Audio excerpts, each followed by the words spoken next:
afternoon to you all. I'm DRBMiller and this is DRBMiller introducing Nightfall. Thank you for joining us yet again with this wonderful, wonderful little indie game from France, and hope you enjoyed everything you've seen so far during the last few days. And first of all, I want to thank all of our contributors, viewers and members who were sending us messages of support. Very, very glad to see that you enjoyed our gameplay. And I had one message from Germany. Jens from Germany, from Munich, said, "This is a wonderful discovery. It looks like a proper film noir film." Well, yes, it is. It is like a film noir film. Some feature based on the novels of Dashiell Hammett and Raymond Chandler. The only difference is it's located in Paris. And, you know, the exciting adventure there with that taxi driver, discovering all of those individuals citywide, talking to his customers, collecting inventory, and these basically getting the pieces of the same puzzle back together. So really very, very interesting, and thank you obviously for watching the stream and for supporting the developer. The idea behind DRBMiller introducing is primarily to introduce the titles that are not well known and the games I discovered myself on various platforms, and obviously the games I really adored and loved. I therefore wanted to share my interest and admiration with my community. So that's the basic idea behind the new session. And I have chosen Nightfall to be the first bigger or major game here introduced, because we'll do also shorter demos and we'll look at some of the games just for one-off sessions, the games that are interesting in concept but perhaps do not require a kind of a steady continuity like this one, the games that are non-RPG, you know, fighting games or anything else that requires just like a one visit, and that is certainly the idea. So first and foremost, I want to thank everyone for watching, and thanks to Jens for sending us his thoughts on Nightfall. I'll forward the messages and the feedback anonymously, obviously, to, I should say, I usually collect the feedback coming from my community and then I send it within one kind of streamer-based format to the developer, and they always are very, very grateful, because, you know, for smaller games like Nightfall, it's very important for them and for everyone else who works for the developer to find out whether indeed people are enjoying the product, whether they want to be joining forces with others. And, you know, one of those games that's not frequently streamed here, therefore I've allocated it this very, very valuable slot. But with me, I just need to see what's happening with my stream, because I can see that there is a lag and delay, and for some reason I'm not getting anything as expected. Okay, so we've got that. Seems to me that the stream is beginning to work properly, so that's really good news.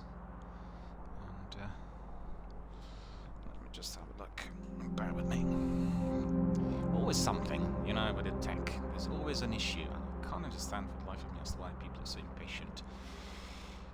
If you get a new game with some serious issues, it takes a little while to resolve, and in our local area we don't have fibre optic internet, and therefore we are dependent on poor quality broadband offered to us by BT and other providers. And I have to say, I've seen some adverts on Twitter coming from BT indicating that they can guarantee better speeds and all this, and if you looked at some of the adverts, you had several thousand, well, quite a few hundred postings with very, very negative feedback, and I'm afraid that's not really going to be received too well by the consumers when they look at these adverts and postings.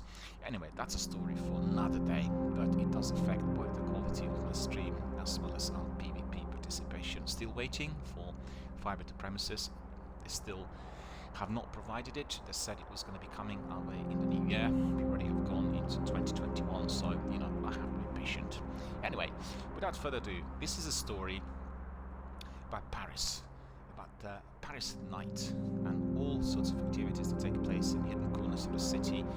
We are being driven around the city by our friend taxi driver, and he is talking to various customers who are, well, like in any other cab in real life, telling you all of their stories and bringing you in line with all the activities which they would have completed during the day, and also bringing you as a sort of a silent participant into their lives. So let's just crack on and find out what other adventures at night are ahead of us.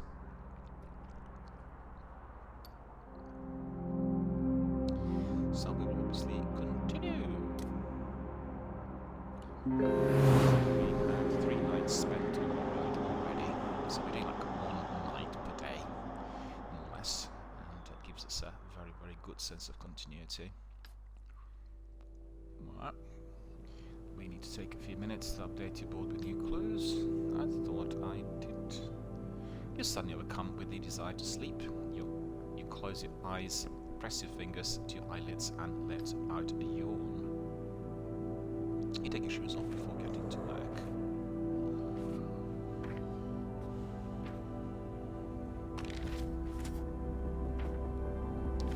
Police report victim 3.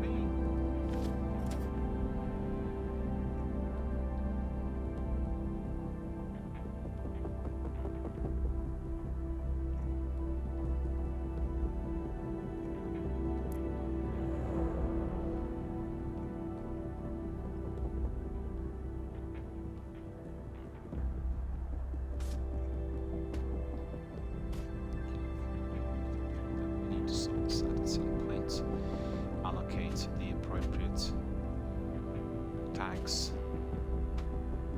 to the right person. So at some point. But what we want to do today is we want to crack on with some activities. Okay. In the night. The phone rings and you jump. You're not used to hearing it. Nobody ever calls you. It must be Busette. Pick up. You pick up. Busette sounds irritated. Busette is Parisian police inspector, and she is basically the taxi driver's controller. Busette says, "Are you there?" Yeah, I'm here. Listen, it's She pauses. You suddenly hear a ruckus in the background. Probably noise at the station. Busette raises her voice. Anyone got the time? Hey, guys, anybody? They're all Neanderthals here, she says. Listen, it's early and I'm completely wiped out. So are you, I bet, she says. Let's get straight to the point. What do you have for me? Calm and methodical voice, you start giving her the evidence you collected. You start with the first suspect, their connection to the victims, the rumors, then the second suspect, and so on. A few minutes in, she lets out a whistle. Well, not bad at all, I said. Not bad at all. Seriously. You should come give a lesson to the zombies I work with. A long sigh. I have some good news for you. We checked the alibi of one of the suspects I gave you. As you listen to her, you turn to the board and pull down the suspect she is referring to. Well, it's got to be somebody else. She snickers. You know how lucky you are. I'm doing your job for you, pal. Okay, enough chit-chat. I've got to run. I'll call you in 2 or 3 days, okay? So, understood. Good doggy. I'll call you in 3 days and you'd better have what I need to make a proper arrest. The DA has fangs. We're pretty sure he's going to turn into a werewolf at some point. She babbles on for a while. Her voice becomes softer but just as sarcastic. That would explain his terrible breath. Alright, I'm out. She hangs up.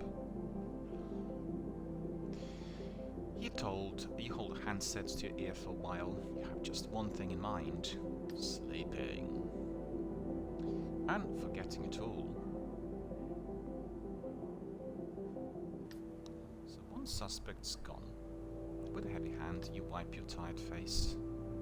Slowly open the sofa bed and lie down. Events of the day run through your head. The streets, the passengers, the faces, the problems. And then Betty Bays. That sleep takes over and you are literally in slumberland. Alright, So, what next? Another drive, another adventure. You open one eye. Your attention turns to shouting upstairs, a door slamming. Typical. You get up quickly. A few minutes later, you're outside of your studio. Nightfall! It's quite useful because you can really sketch your class accordingly. You can do 2 night session. Alright, let's see what have we got there. Something in there.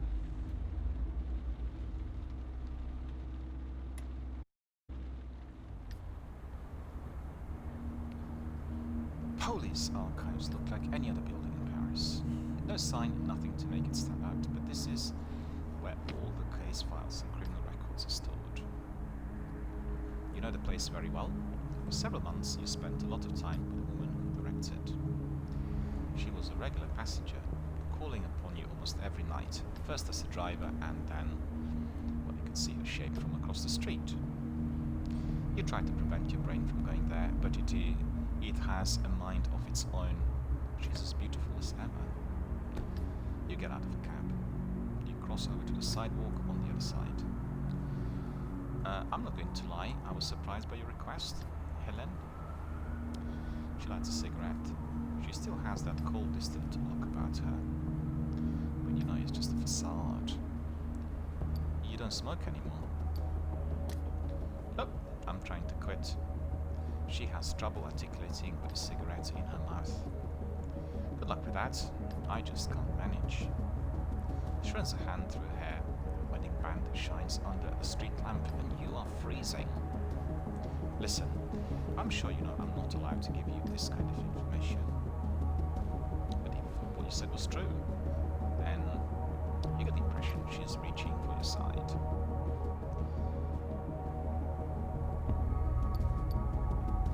You have any information for me?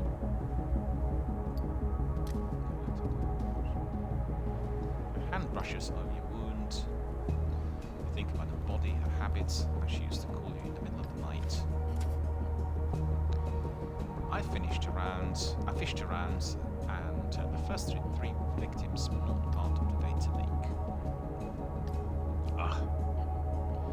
Yeah, that means the information about Besson, Bougrain, and the Argentinian one, Gorodisha. Yeah, that is it.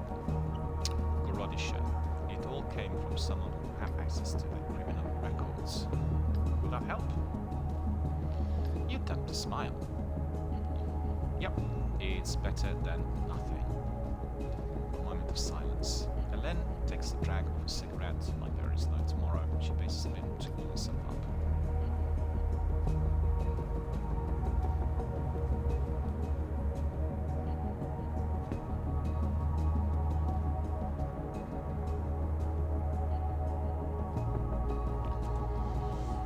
You should come over sometime, what do you think? You grin, you and Hélène used to sleep together when things with her husband were not too good. Sounds good. Let me just finish all this. Yes, of course. Give me a call when all of this is over. She looks deep into your eyes. You look down, her hands are shaking. One last smile and she puts a cigarette out. I've got to run. Taxi? That's very kind of you, but Bruno is coming to pick me up in a little while. Good luck.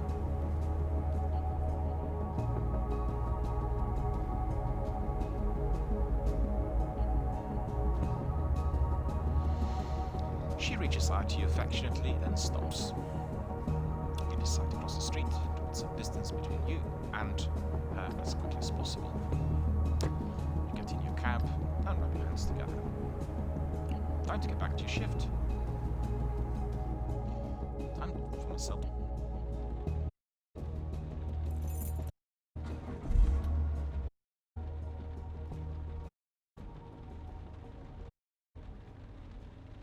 So we have some other places of interest, like for instance this one.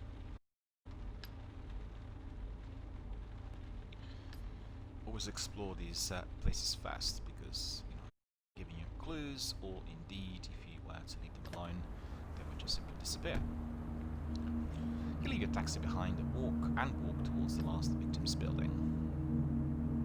Charles Grain Ferrer was killed in his parking garage. The large metal garage door is firmly closed.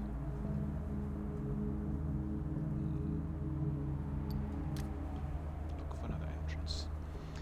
You walk around to the back of the building and look at the various entrances. The main one, the garage door, and the maintenance door for the trash cans. Maintenance door. You've barely taken a step when a voice calls out to you. Hey, what are you doing? This is private property. You turn around and see a rather elderly man, probably the concierge. He shines his flashlight in your direction. So, I'm a taxi driver. A taxi driver? Yeah, I've got no business in here. So, can you ask you a question? You have trouble making out his face, but you can see his eyes bug out. Go. Get out of here before I call the police.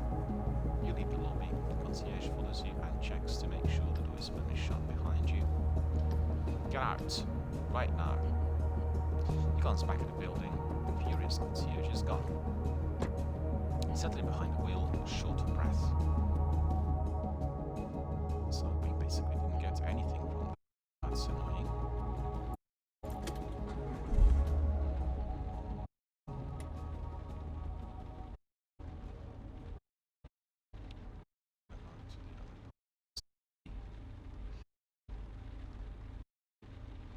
So we'll go to maybe this one.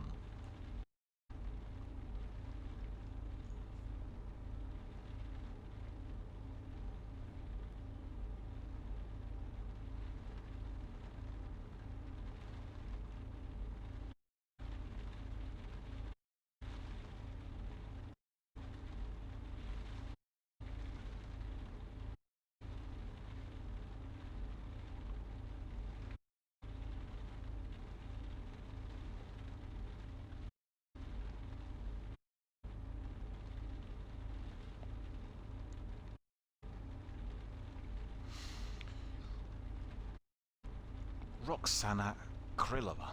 I must speak. Absolutely have to speak with you, it says. 10-kilometer distance, fare 74. So that sounds very good. I'll take that.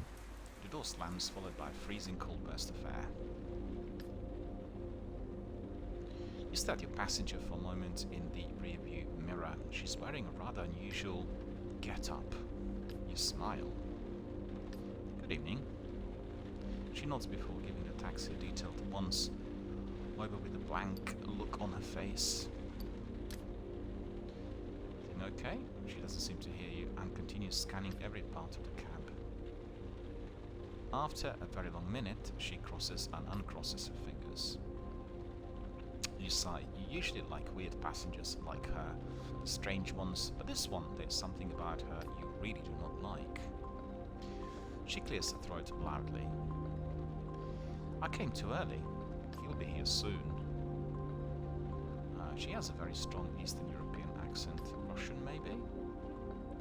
What are you talking about? Him. She slowly smiles, revealing a line of dirty teeth stained with cigarette smoke and worn down from booze. Ludwig.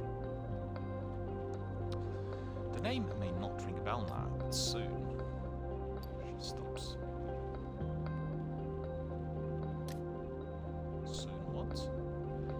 Sitting right here, staring at you with his dead little eyes. Laughter bubbles up abruptly from the back of her throat. I'm a ghost hunter, sir. She enunciates each word as it rolls off her tongue.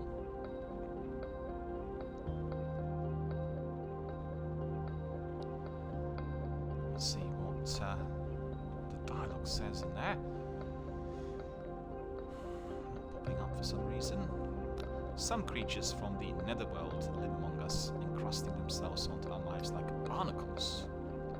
She pauses. Her tongue sounds so rough. Like oysters. The word is almost intelligible with accent. Ghosts and parasites, dead weight bearing down on our shoulders and back.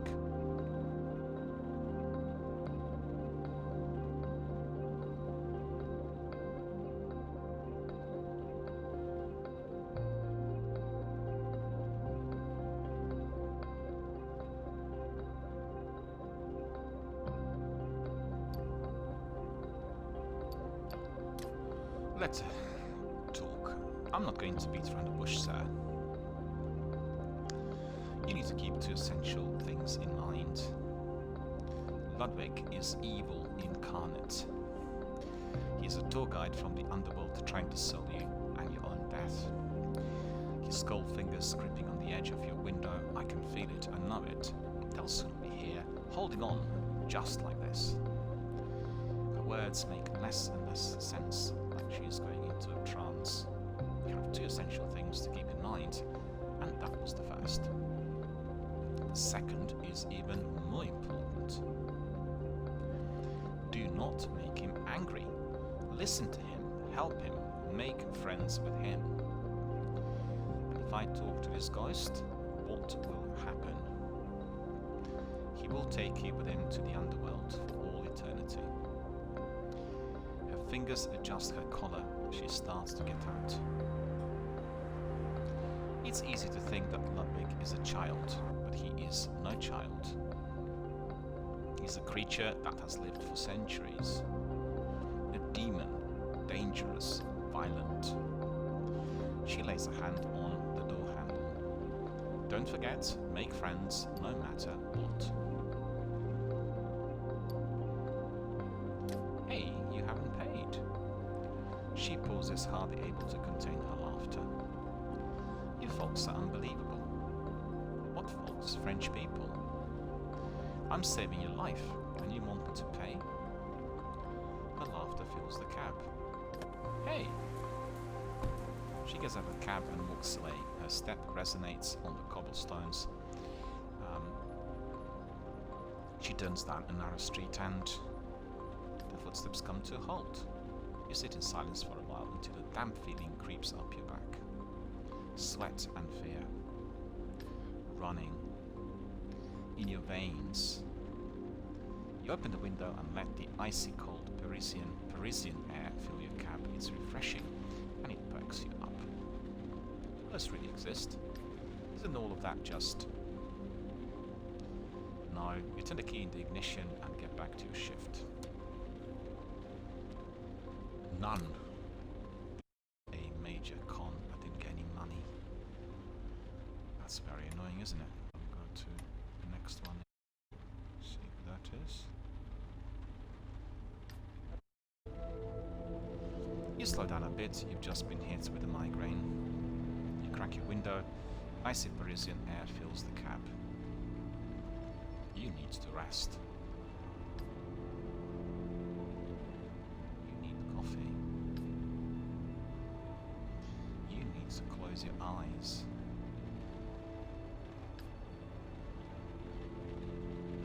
Just a minute. One tiny minute. You don't need to sleep. You raise your head and see yourself sitting in the back seat. Your gut clenches. Now it's more like someone is pulling your guts out.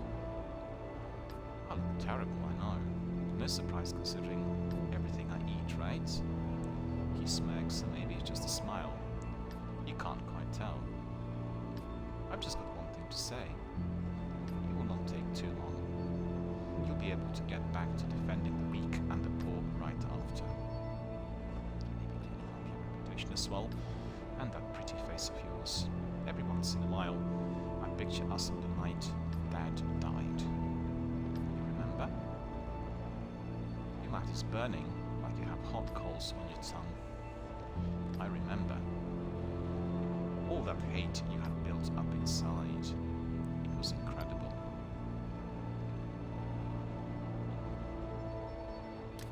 It was natural. Natural? He smiles at you. To feel so much hate while you're becoming an orphan. He clicks his tongue. You hate that noise. You're terrible. The shape in the back seat appears to signal him.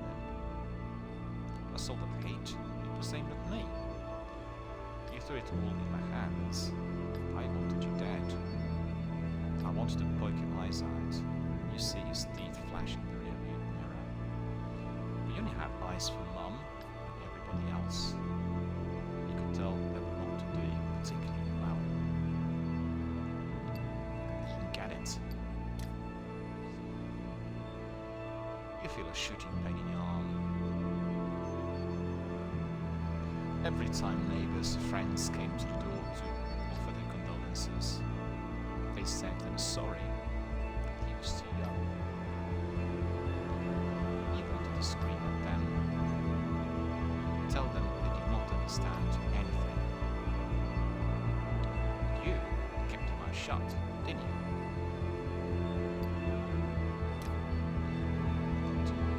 He's almost whispering. You were always the weak of us too. He remained silent for a moment. You see, our brother, he was the devil incarnate, but he always practiced what he preached. If he were him, we'd already have stopped the killer alone. But no, he preferred to make a deal with the police, every terrible person in the city of Paris. Silence, chilling. You're going to die alone, man. Because I'm telling you right now, I'm not going to live around. A shadow moves in front of the cab. By the time you realize it was just a car, you're alone in the cab. You close your eyes, hoping your migraine will subside. You feel totally exhausted. You sit for a few minutes and then start driving again. The purr of the motor is strangely warm and comforting.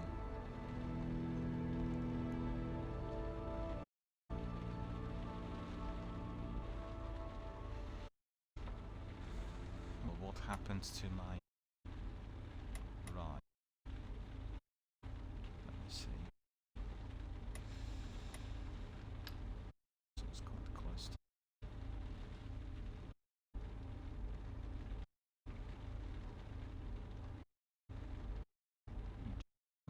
Per Lachaise, please. Distance 17 kilometers, 2099, so we'll accept that. Street of a street a little off the Place de l'Etoile, or l'Etoile, yeah, I think, rather than l'Etoile. Your client is pacing back and forth in front of a jazz club that's just closed. He raises his walking stick and calls you cab. Climbs into the cab straight away. Per Lachaise Cemetery, please. The northern entrance in the 20th arrondissement. Sure. Another drunk passenger, perhaps, and yet this one sitting up perfectly straight, walking stick across knees. His get-up reminds you of another night creature, a regular customer with a taste for young flesh, both men and women. Looks like they move in the same circles. Strange world of. Your passenger insistent gaze in the rearview mirror cuts your musings short. So ask him, is everything okay?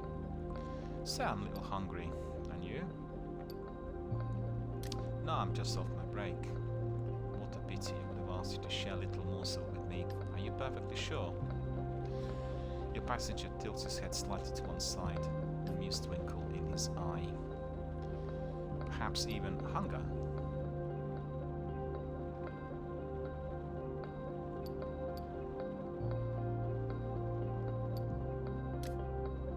Just the coffee then. Fine and coffee it is, you know, a quiet place where the food is good. You hesitate a moment, something seems to be holding you back. There is a steak place in Châtelet. Open all night long, Pinto Châtelet. Excellent. Would you at least agree to having a drink with me?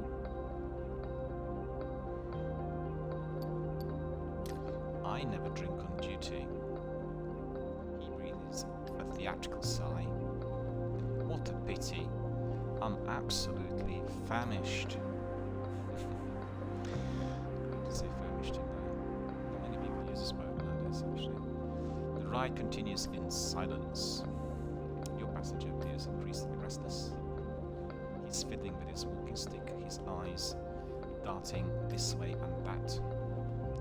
You're in one of the narrow one-way streets leading up to Gambetta Square and Père Lachaise Cemetery. The early morning delivery van ahead of you comes to a sudden stop. Your passenger flings open the door and all at once and breaks into a run. By the time you get out, he's disappeared into the night. You stand there a minute or two and the numb with cold climb back into the car. You glance over the back seat and discover a tear in the upholstery, as if the surface of the seat had been clawed by a tiger. You turn the ignition over. Oh, he did pay. I thought he did a runner. That's ridiculous, because I would have had like 2 runners a night. It was really too bad. To her, it's quite close. Or is it him? Hard to tell, I guess. Amira Fegul. Somewhere far away past, distance 578, fare 1966. You park a few streets away from Bercy and wait for your next passenger. Where you're sitting, you can hear the light beat of electronic music, even with your windows closed. The entire neighborhood is pulsing to the exhausting binary beat. Bercy is a big venue. They do all sorts of events. I've been there too. Music, sports, even political events sometimes. A very, very big sports hall, and they have music concerts in there. The door opens, it is your passenger. Good evening. Rue de la Lagogne, please. Lagogne. Icy cold voice, rigid posture. You start driving. Drive past Bercy. The music gets even louder. Your passenger crouches down in back like she doesn't want to be recognized. Everything okay?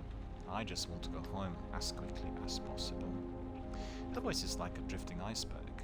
You nod and press on the accelerator. Bercy gets further and further away in your rear view mirror. I lost it. I totally lost it. I threw away 3 years of training. I burned thousands of euros in. She pinches her eyes closed. No, I made the right choice. I did what I had to do. Actually, I had no other choice. You realize that there's been a repetitive noise since you started driving. Your passenger's phone has been vibrating every 4 seconds. Can I help? No, I do not think so. A smile, sad eyes, her voice is suddenly very calm. Well, it's just that, I refused. But that's not where the story starts. She takes a deep breath. I refused €500,000. That's not the important part. I'm an esports champion. She can tell you. Going to ask what that is, so she keeps going on without any pause. I'm paid to play a video game. The game I play, Battles of Lost Legend, is a sort of chess game with 16 players at once. It's pretty epic to watch. You've never been a big sports fan, so when it comes to video games, I bet. Anyway, I'm French champion and European champion. Tonight was the World Cup and I won. There was 70,000 people in the room, footage being broadcast throughout the world. And when we were about to go on stage, I had to talk about what was happening in China. Silence. And just what is happening in China? They're locking Muslims up in labor camps. That's what's happening. China is immense. Dozens of different peoples and cultures. One of them is Muslim Chinese people. It seems weird. Uyghurs, ever heard of them? You shake your head. And the problem is that Battles of Lost Legend is bankrolled by a Chinese company. At first it was a French series and they got bought, and now it all belongs to a Chinese company. The championship, the sponsors, the marketing, 500,000 euros. Now it's all gone. She searches for a word she cannot find. Tainted? Yeah, that is it. Tainted. Soiled. Several different emotions wash over her face. Maybe it's just a shadow and light from the street lamps. I couldn't take the money. There is a break in her telephone vibrations. She catches some breath, closes her eyes. Outside, everything is getting blurry. The city seems to be disappearing, swept away by the emotions of one young passenger.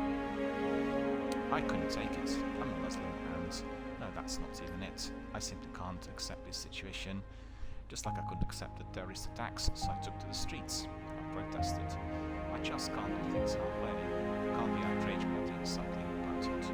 So I went on stage, grabbed the mic, thanked the team, my coach, my parents, and I said what I just said to you. He was probably confused, probably a bit awkward. The phone's vibrating yet again.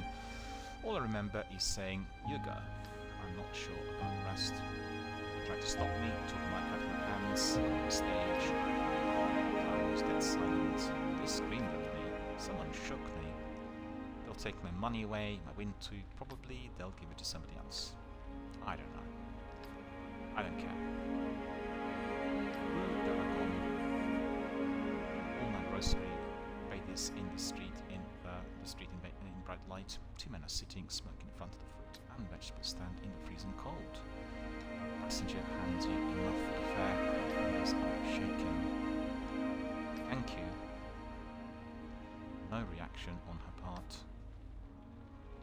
When she gets out, she stops a second. She was waiting for something new. Have a good evening. No answer. Your passenger gets out and slams the door behind her. Two men by the grocery do not even notice. The deep voices fill the street for a second. Turn the key in the ignition and drive away. Got €1. That's good.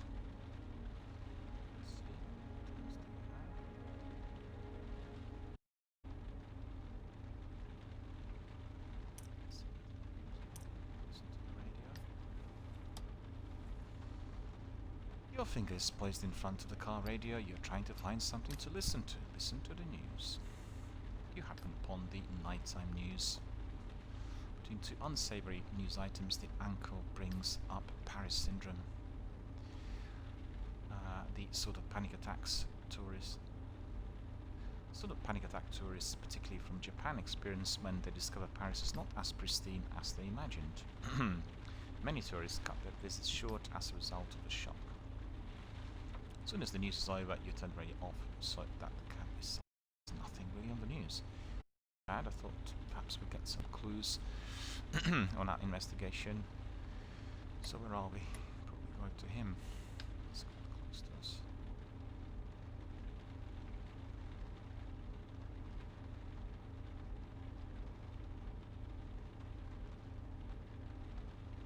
San Bourrelier. Vincent Bourrelier. Vincent, I need a man I can trust. Distance 865, 2941. Accepting. The man getting in your car seems to be really anxious. You've seen these types before. Late for a meeting, late to catch a plane, late getting home. He gives you an address in the 15th arrondissement. You recognize him, a former deputy or senator, something like that. He looks at you nervously in the mirror. He's upset about something. Everything right, sir? Yes, fine, thank you. His eyes are watering. He runs a hand across his damp forehead. He's sweating radial for wind tonight. He clears his throat. Excuse me, I was wondering... Yep. Do people ever leave things in your taxi? All the time. All the time? Oh, that's good to know. He pauses and attempts to pull himself together. He looks cramped in his suit. And what do you do with these things people forget?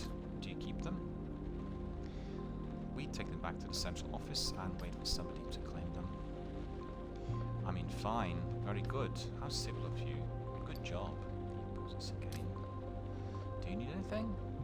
Well, yeah, but actually no. How should I say this? I need to lose something, if you get my drift. And I need to lose this in your taxi.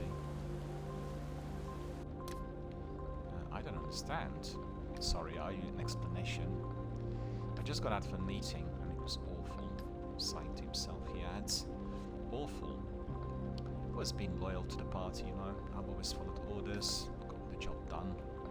My mother was a card-carrying member, my father an elected official, but I just can't do it anymore. I'm going to leave my briefcase here on the back seat.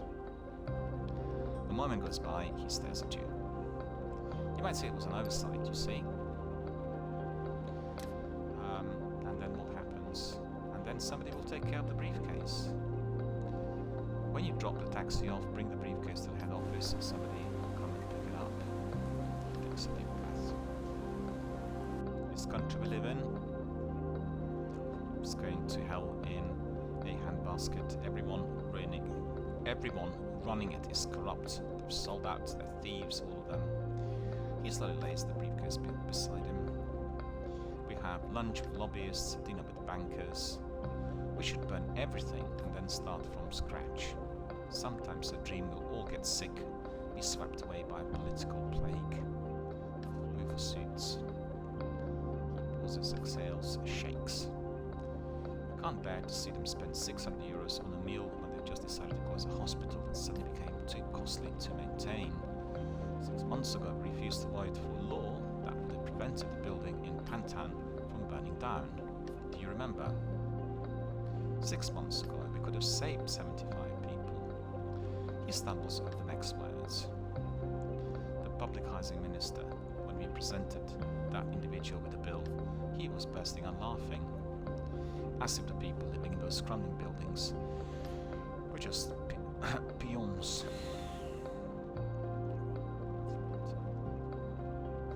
The passenger groans as if in pain and suddenly stops talking.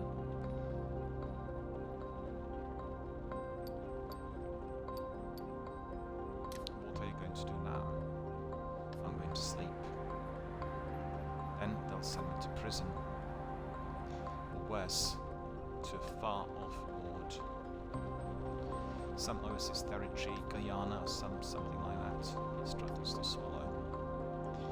That is what they do to traitors. And after that, we'll see. Tomorrow is another day. If you know what I mean. Silence. Stop the car. Act as if everything is normal. You park along the sidewalk. You suddenly notice your client smells terrible.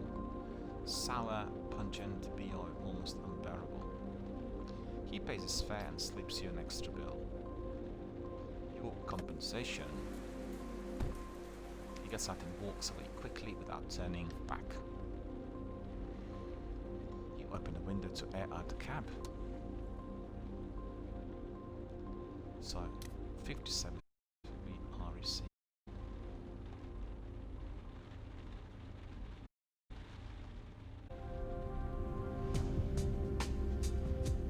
You know more about your clients. Nightfall. We made some money, good looks of it. Met Roxana. Company cuts, car maintenance.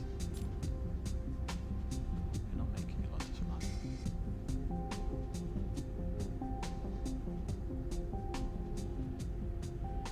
Okay.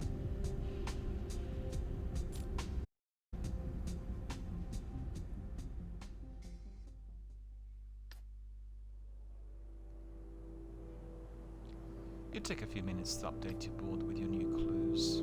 You suddenly overcome with a desire to sleep. You close your eyes, press your fingers to your eyelids and let out a yawn. You glance at your bed and get to work.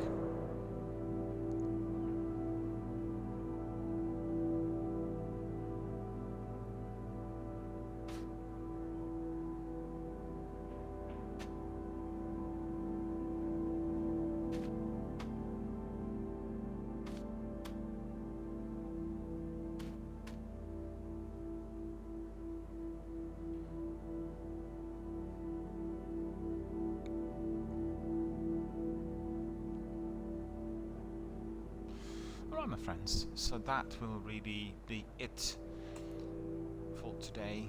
This was Nightfall on DRBMiller introducing. We are doing presently night by night here on my channel. As you've seen, we got to know a lot about various characters. We were given some of the secrets. We even acquired that briefcase and we wonder what is in it. But that we will discover tomorrow. So if you are still here with us, hope you enjoyed the presentation of Nightfall.